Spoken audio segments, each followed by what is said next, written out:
Ayan, Carla, papasok na nga ang summer season, and I'm sure lahat ng mga boss natin ay nagpaplano na kung saan sila pwedeng magbakasyon this summer. Pero syempre, hindi naman ang bakasyon kailangan planuhin ng napakatagal. Pwede namang overnight lang or 3 days. Yung may ikling bakasyon, pwede rin naman natin magawa yan. At ito, saktong-sakto kasi mas madali na, kumbaga, travel natin by land na lang dahil ngayon ay napaka-convenient dahil meron na nga tayo ng TP-Lex, ng S-Lex at ng Star Tollway, both sa north at sa south yan. Kaya ngayon, usap natin ang spokesperson ng TP-Lex, S-Lex, tsaka ng Star Tollway na si Mr. Tony Reyes Jr. Good morning, Sir Tony. Good morning, Good everyone. morning. Sir, siguro pag-usapan po muna natin itong mga kalye natin. Sa north po, ano po ba ang ma-access natin mga roads at syempre yung mga tourist destinations na pwede nating dalawin dyan? Okay, ang pinakabagong balita sa norte is of course the Tarlac, Pangasinan, La Union Expressway. So yan pong bagay na yan, nakakapagpabilis papunta sa norte. Well, the most popular destination is always Baguio. So ngayon, base sa mga motoristang dumadaan sa amin, nababawasan sila ng mga 40 to 50 minutes heading to Baguio. And we're happy to say, no, by April, Tarlac, Pangasinan, La Union Expressway will be opening its midway exit, which is dun sa Rosales, sa Carmen Rosales, which is 44 kilometers already. So lalo pang bibilis ang biyahe. Aha, naku, maganda yan. Paano naman po sa S-Lex? Sa S-Lex. Papunta naman po sa south po tayo, mula S-Lex po, pagdaan po natin ng Skyway, diretso po ng S-Lex, then sa dulo po niyan is Star Tollway.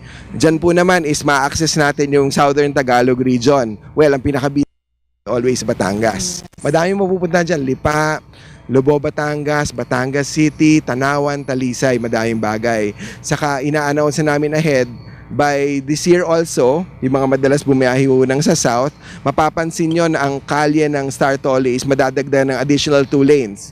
Yun po yung mula sa Lipa City hanggang Batangas City, which is the Batangas Port. So bukod sa turismo, yung trading po natin mas madali na dahil yung mga container vans, yung mga ganyang bagay, mas mabilis ang paggalaw. Pero ito po, sir, syempre speaking of tourism, at alam natin dahil summer season nga, syempre lahat ng mga boss natin ngayon nagda-diet na, nag-exercise kasi correct. gusto nga nilang mag-beach.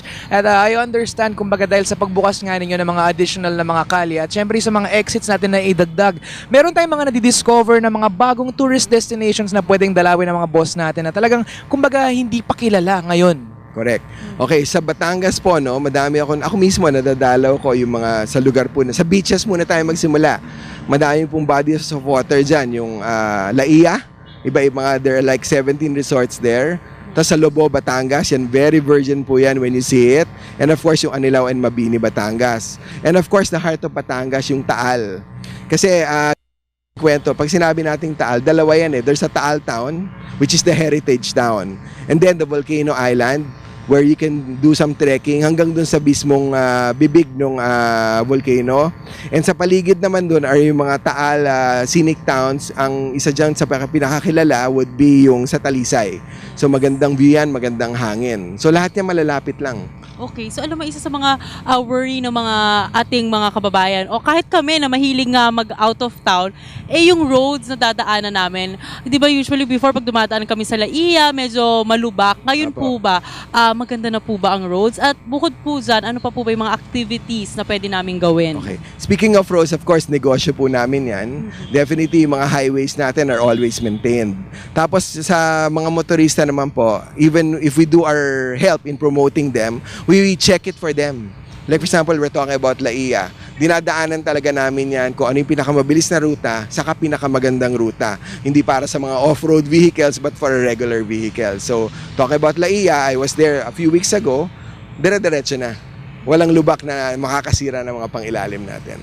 Ito po, sir, kasi syempre meron boss na sobrang busy naman talaga at syempre yung time nila for vacation is very limited lang talaga. And I understand with the help of these new roads na pwede nating ma-access, kumbaga pwedeng magbalikan lang or mag-overnight or yung mga kumbaga maikling bakasyon lang talaga dahil napakalapit na lang at na malaking amount ng time ang na-cut down natin. Exactly. Actually, yan yung reason.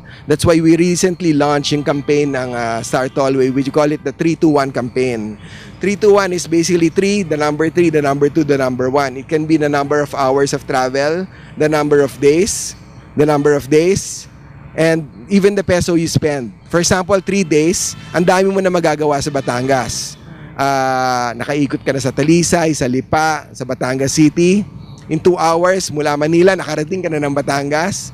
In 1,000 peso, you could have gone to Lipa already using the bus. Naglomi ka na ron, nakatingin ka ng mga gandang simbahan at iba bang bagay. So in 3-2-1, sinasabi namin, kinikwento namin in a very creative way na madali at mura at safe pa yung pagbabiyahe. Ayan. Ay kayo po, ano po ba ang pinakamagandang beach sa Batangas na lagi niyong pinupuntahan na talaga naman tinatangkili niyo? Ano po ba nyo sa amin? Kasi kami looking Yes, forward sir. to Oo, summer. ako, well, talaga. Ang lagi nagiging paborito ng mga kumpanyang nagpupunta ron is always yung sa Laia dyan, tapos yung sa parte ng Talisay naman, yung mga scenic view ng Taal Volcano. And ngayon, recently, we discovered it with the help of the provincial government, the LGU, yung Lobo in Batangas. Ang dami-dami pala, ang ganda-gandang lugar talaga dito sa Batangas. Saka maganda rito, oras lang ang pinag-uusapan natin at konting litro ng gasolina. Yeah. Yan talaga siguro ang the best yan. Kumbaga, maikli na yung oras mo, tipid ka pa dahil parang very accessible. At syempre, when it comes to business and commerce naman po, this is also a good thing na rin dahil alam natin na kumbaga ngayon nag-expand pa kayo ng mga lanes nyo and marami kasi ang mga trucks tsaka ang mga dumadaan dito para mag-deliver ng kanilang mga goods. Pero sir, siguro huli na lang baka meron tayong mensahe para sa ating mga manonood.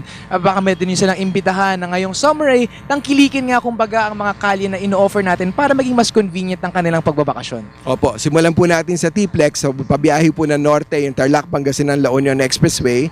Bukas na po kami. We started operations December 23. We started with 16 kilometers. Ngayon, 23 kilometers and by April, we've covered 44 kilometers already. And aside from that, the other toll road group, SCTEC has been very cooperative in managing traffic. So may mga bago pong sistema na i-implement ang T-Plex at SCTEX para mas mababa po yung queuing natin. Pagpunta naman po sa South, dito po sa Star Tollway, makikita niyo po yung evident na road developments. That's around 19 kilometers of new roads. So makikita niyo po yan, by the end of the year, before the end of the year, bukas na po yan. So pagbabiyahe ho hanggang dulo, hanggang Batangas City, mula sa Makati po ay mabibilis as mas safe. Alright. At yan, syempre yung mga boss natin, I'm sure lahat yan, nagpaplano na, nag-research na sila kung saan sila pwede mag-book ng hotel at syempre ng kanilang mga yung kotse nila, nagagamitin nila, pinapacheck na nila yan dahil alam natin na sa nakikita nga natin ng flyer na pinamimigay nila, meron din tayong mga safety reminders para syempre sa masaya at maingat na pagbiyahe. Maraming salamat po. That was the spokesperson for TPLEX, SLEX, and the Star Tollway, si Mr. Tony Reyes Jr. Thank you po for Thank your you time also. this morning. Good morning. Maraming salamat. Pero ito naman,